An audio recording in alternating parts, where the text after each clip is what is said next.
hello everyone who is here watching us close out our first ever VIDA X training.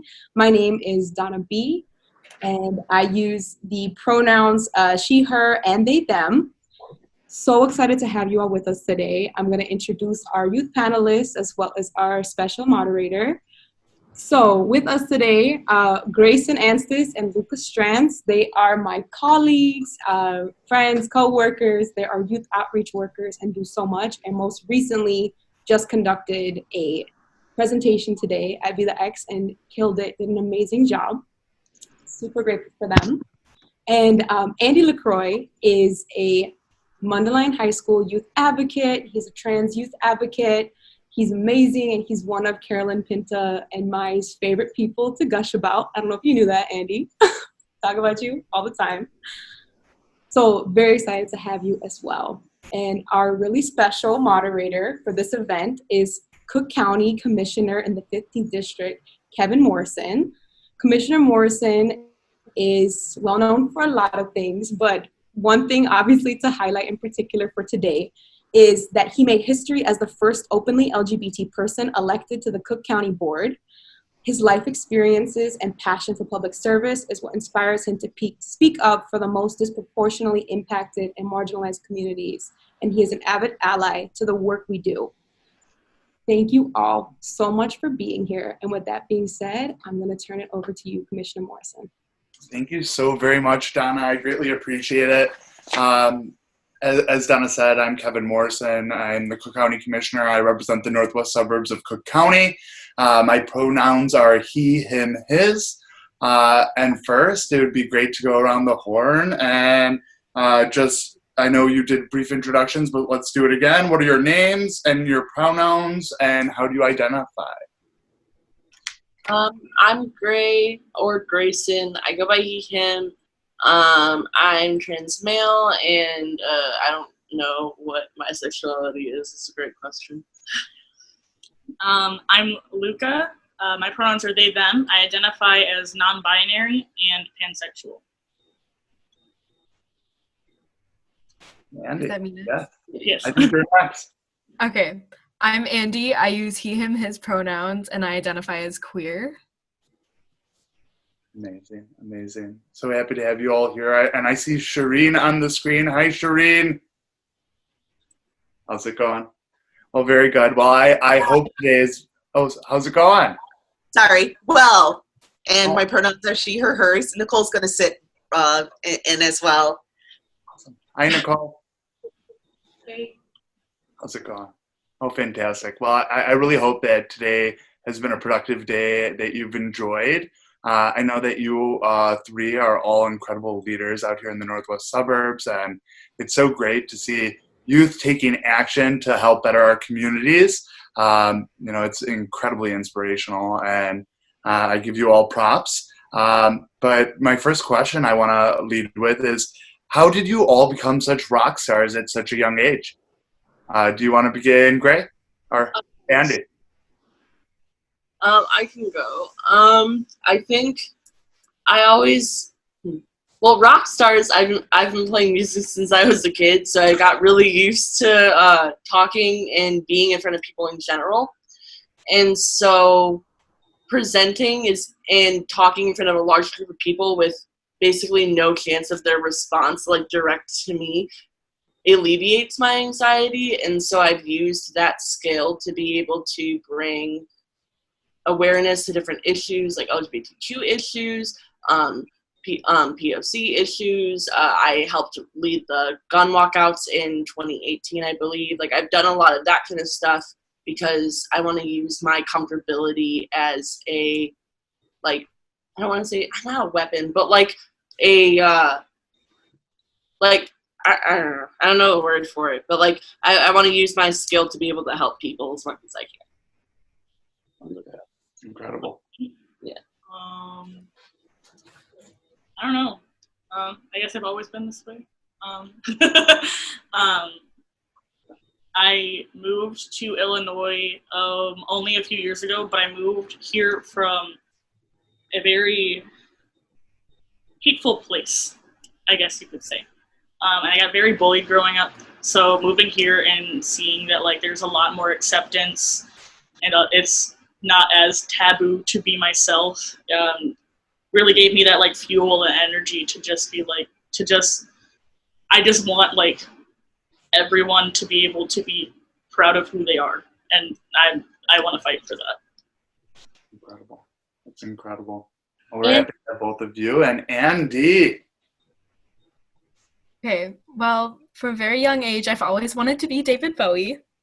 So that first. And then my mom's a lawyer, and so she's always taught me that if I ever wanted change, that I could just go out and fight for it. And I'm actually part of a program called Youth in Government in Illinois, and I've participated in that since I was in 3rd grade. And so we actually work with high school students and try to like create laws and create bills and pass them. And so I've always had like a sense of changing things and doing like youth advocacy stuff. So Amazing. That's amazing. And aren't you the president of your GSA at Mundelein High School? I am, and I actually created my middle school's GSA, my graduating year. That's incredible. You know, my middle school did not have a GSA. It makes me so proud to know that those are sprouting up at middle schools in the area. No, that's incredible. And like I said earlier, it's great to have youth active in this process and helping our future LGBTQ generations. My goal in life is to see the end of the need of the closet. You know, I can't wait for that day, and we all have a fight ahead, but I know we can get there. One of my questions, and you know, it's something I grappled with myself when it came to coming out. I came out my freshman year of college. Was the first time that I finally built the confidence to come out to my family. But I'm curious, what were some of the things that made you comfortable enough to come out when you did, or what made you feel like you couldn't? Andy, if you would like to begin. Okay, well, when I came out, I just came out to my mother at first, but basically I just asked her, I was like, Mom, do you care who I date? And her response was, I care if they're a good person. And I was like, well, I mean, what gender? And she was like, not at all. And so I was like, well, I'm pan. And she had no idea because I was in 5th grade when I came out as pan. And obviously my identity has changed since then. But I asked her if I could get a pansexual flag, and I explained to her what the identity was. And I said that basically I don't care about like the person's gender identity. And she was like, cool, just as long as you date good people that treat you well. And I was like, okay. I thank you for the courage to come out. And like I said before, I look forward to the day where we never have to come out, that, you know, people don't make those blanketed assumptions on us. Now, Luca, if you would like to go next, what gave you strength to come out? I came out at a very young age. I was 9 years old when I came out to my mother. I don't necessarily know if it was like something that gave me strength. It was more fear. I went to my mother and I sobbing. I told her, I said, Mom, I think I'm a lesbian. And she just kind of laughed and walked away and said, me too. But I guess it was kind of that comfort in knowing that like my mom understands. Like she understood what it felt like.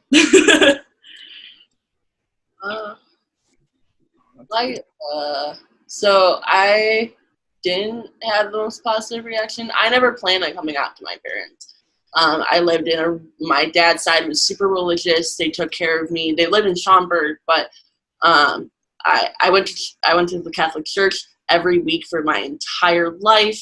I can tell you I can recite half the Bible. So for me to come out was really scary.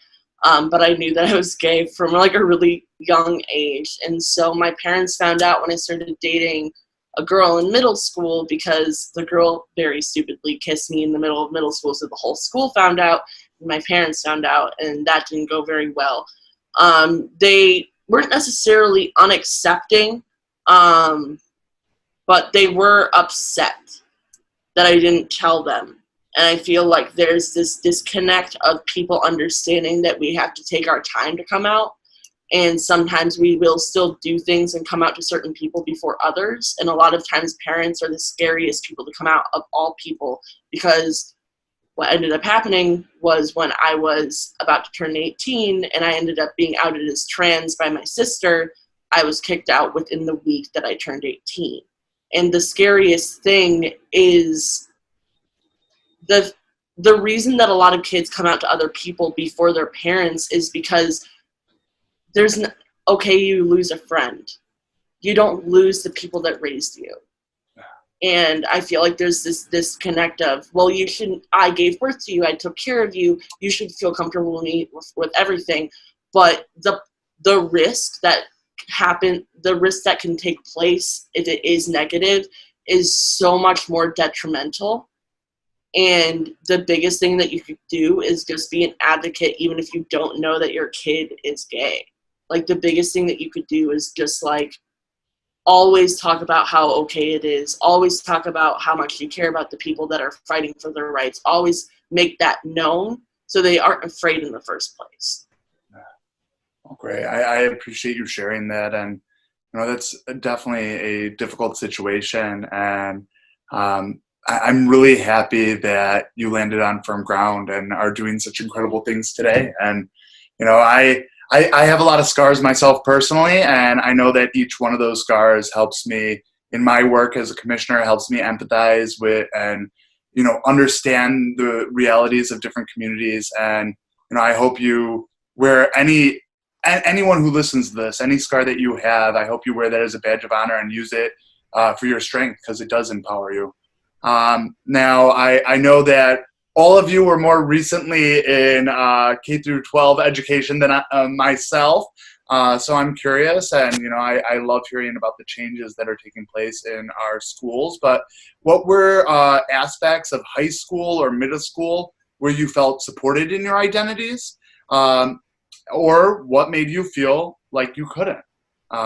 So were there support systems in place at your schools, or were there areas where you feel like the schools could have supported your identities to a higher extent? And let's start with Andy again. Okay, so in my middle school, there wasn't really much support for my identity because I was the only trans kid there. But I didn't want that to be the case for all the future LGBT kids, so I created a GSA during my graduating year, and I still come back and visit when I can. But my high school did make me feel so much more supported because they had gender-neutral bathrooms, and they offer so much support for me as a trans kid in an all-male show choir. The fact that I can even be in the all-male show choir just means so much to me, and I'm allowed to be in the male dressing rooms, and they don't care at all. They're like, whatever you feel comfortable doing, we support you. And they have in our choir rooms, they have a gender neutral bathroom, and it's so supportive, the system at our high school. It just makes me feel so affirmed, and I love it so much. That's amazing. Thank you for sharing that. It really makes me so happy to hear about these changes in the right direction. Incredible. Luca, would you like to go next? Sure. I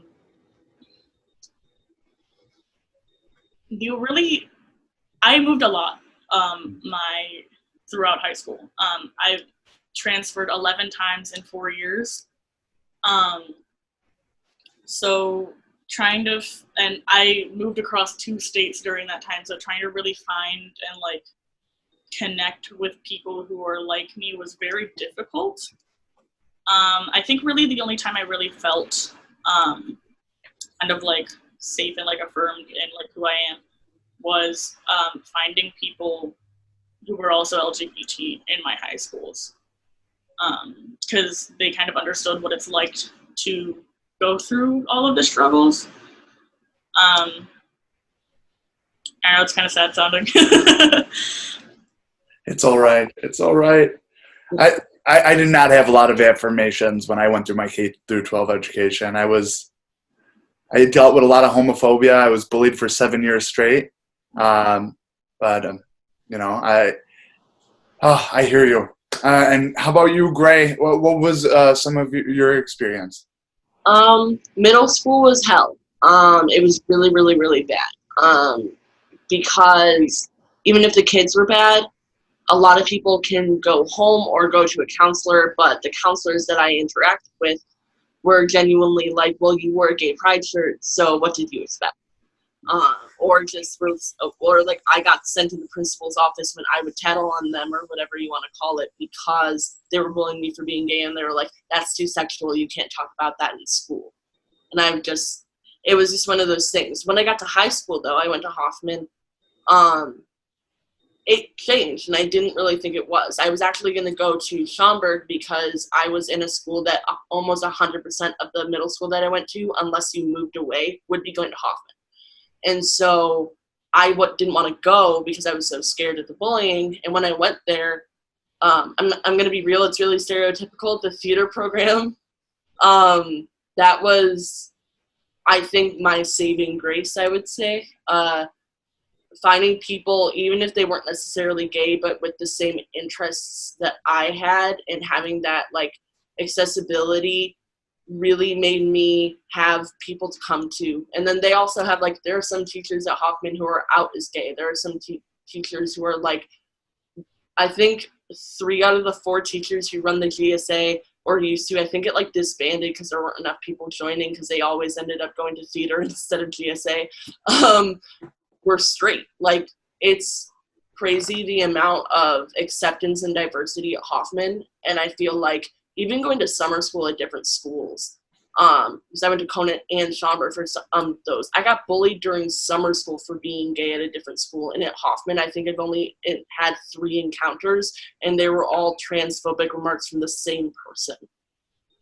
I had some problems with some administration, but the kids were wonderful, and there was always at least a teacher to come to.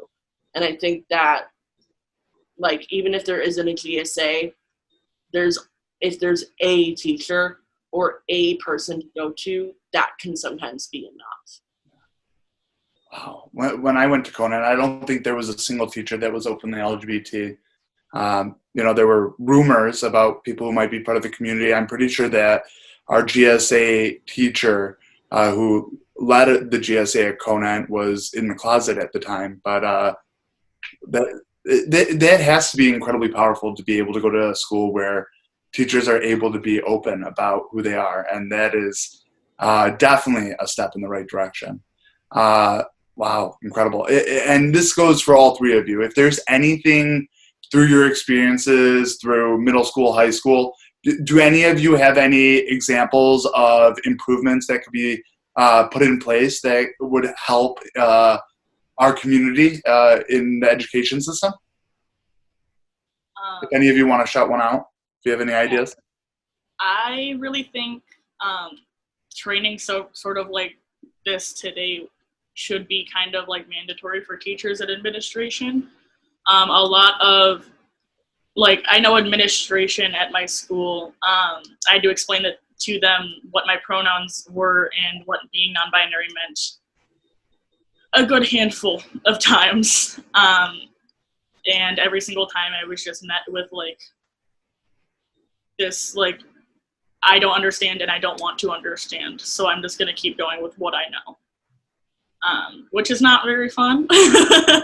So I really wish there was more like training and knowledge in the teachers. I 100% agree. I 100% agree. Gray, Andy, do you have anything else you would like to add? That's okay if you don't. Yeah, Andy? I think like sensitivity training needs to be mandatory for teachers, because I actually had to like drop one of my teachers and switch classes because we got in a fight over something, because he like didn't respect the LGBTQ community or my identity this year. And I'm sorry, but like he also like refused to say like to refer to like parents or guardians as parents or guardians instead of like mom and dad. And I was like, I don't think you understand that like some people don't have like certain parents in their lives, or like some people don't have parents, right? And so like I think that training needs to be mandatory for teachers, because that could be upsetting to a lot of students. And like that needs to be something that is taught to teachers, because that was ridiculous, because he was refusing to accept new terms, and that's not okay. Oh, Andy. Oh, you are a rock star. I thank you for sharing that. And that's such a powerful voice. I hope people out there who are potentially sitting on school boards or places of authority with our schools hear that. If you know school board members, make sure to share some of these needs with them. I'm going to just put it out there. It's incredibly important that we talk to our local school boards about implicit bias trainings for teachers. I 100% agree. I've been trying to lead the charge on the county. We had a commission I started last year with 3 other commissioners on addressing implicit bias in Cook County.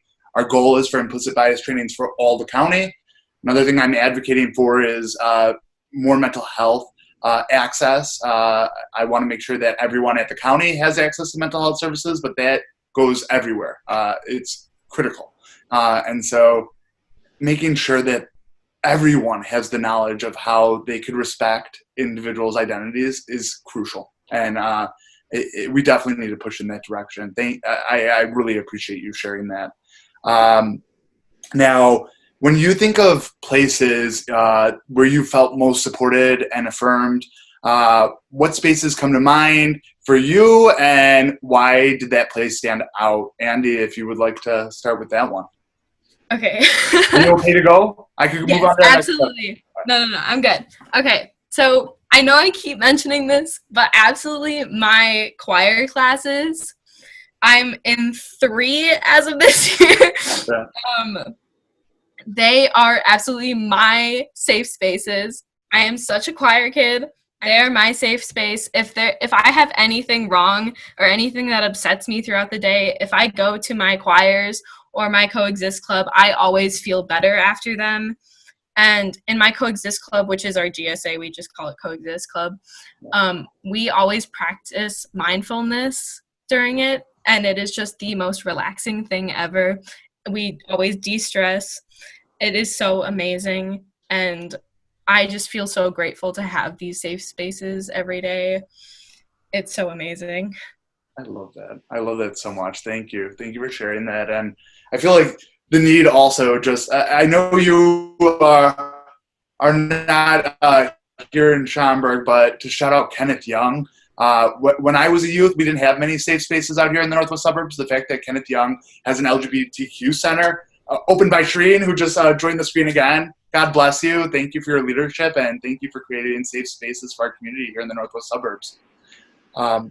And let's see, without further, we have more questions. What is something that you learned about running your own workshop? I believe Luca and Gray, you both led workshops today with today's process. Hopefully they went incredibly well. Luca, would you like to start? What was your experience like today?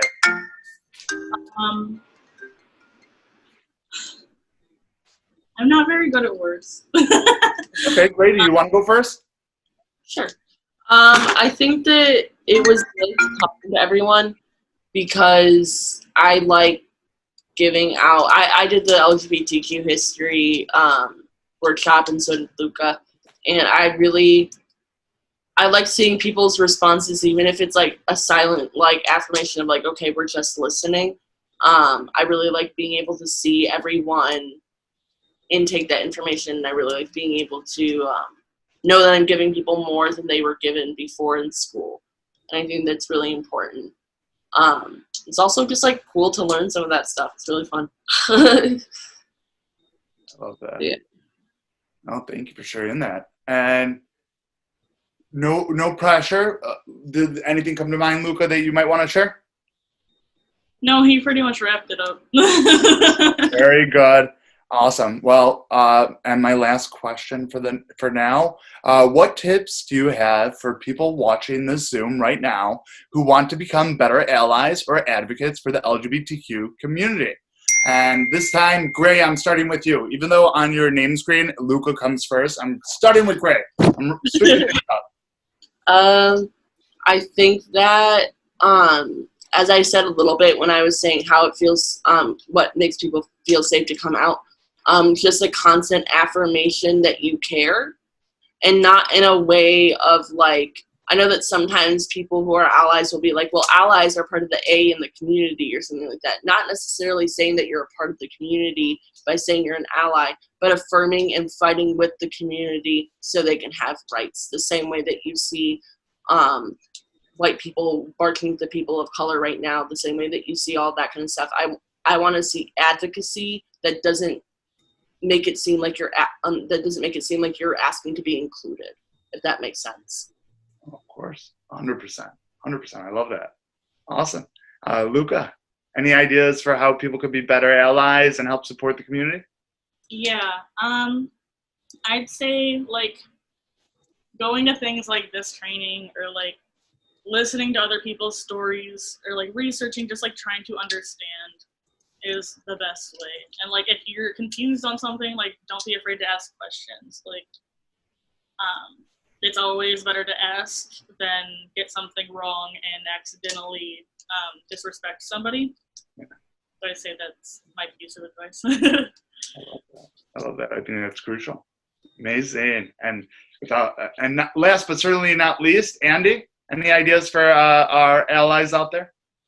Absolutely. I'd say please keep an open mind to learning about new identities and like terms, because they are constantly changing and like growing. So like, please just keep an open mind about that. Of course. I would love to just add in there, oftentimes some people feel more comfortable coming out as bi, and as they learn more about their true identities, they learn about the community and they recognize what feels more true to them. That may change. Just respecting individuals on their path, be it in finding the confidence to come out more fully with the larger community, or what their preferred pronouns are. There's so many ways that we could be better allies. I studied LGBTQ studies when I was in university, and it opened my mind to the history. There's a great history that for the most part was avoided in a lot of the K through 12 individuals who are, already graduated, did not have the opportunity to learn about that history. And it's important, and I hope everyone takes a look. Amazing. Fantastic. Well, Donna, is there anything else you want me to share? And hopefully everyone's been enjoying their day so far. Absolutely. No, that's perfect. Thank you so much, Commissioner Morrison, and our youth panelists. I mean, y'all know I love you, and we just appreciate you so much for giving us the energy and inspiration to do what we do. And thank you again, Commissioner Morrison, for being here today. So happy to be here. Everyone on this call right now are rock stars. You all inspire me. You give me a lot of confidence in the future direction of this country and our communities, and I thank you all for your leadership. Absolutely. Thank you so much. Of course. Not a problem. Take care, everyone. Thank you. So thank you all for joining us today